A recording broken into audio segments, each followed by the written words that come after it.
তৈরি পোশাক, ওষুধ শিল্প, এসব এলাকায় শ্রমিক ভাই বোনেরা তাদের অভিযোগ জানানোর জন্য ক্রমাগতভাবে এই শিল্পের কার্যক্রম পরিচালনা বন্ধ রাখতে বাধ্য করছেন।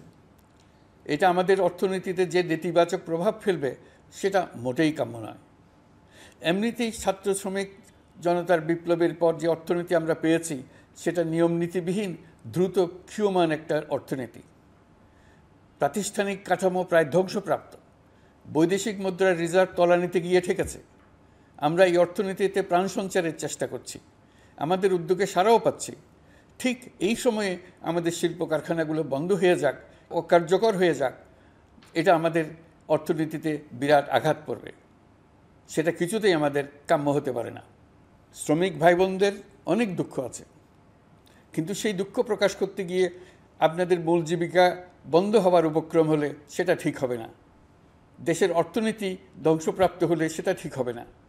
শ্রমিক মালিক উভয়ের পক্ষে আলোচনা করে এসব সমস্যার সমাধান আমরা অবশ্যই বের করব।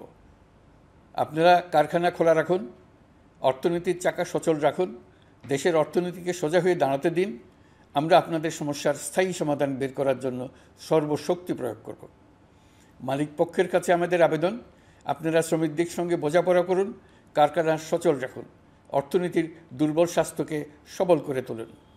ওষুধ শিল্প এবং তৈরি পোশাক শিল্প দেশের গৌরব।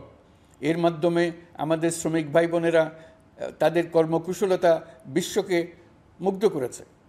এর সাফল্য এখন থমকে আছে। আমরা এই দুই শিল্পকে তাদের সম্ভাব্য শীর্ষে নিয়ে যেতে চাই। দুর্বল করার তো প্রশ্নই ওঠে না।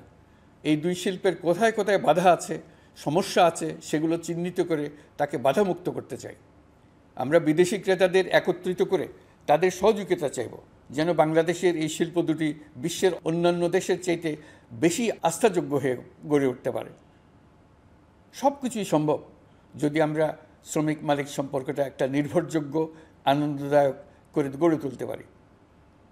আমাদের সরকারের প্রথম মাস কাটল, দ্বিতীয় মাস থেকে আমরা নতুন বাংলাদেশ গড়ার ভিত্তি হিসেবে নতুন শ্রমিক মালিক সম্পর্কের সূচনা করতে চাই। এটা দেশের সবার কাম্য।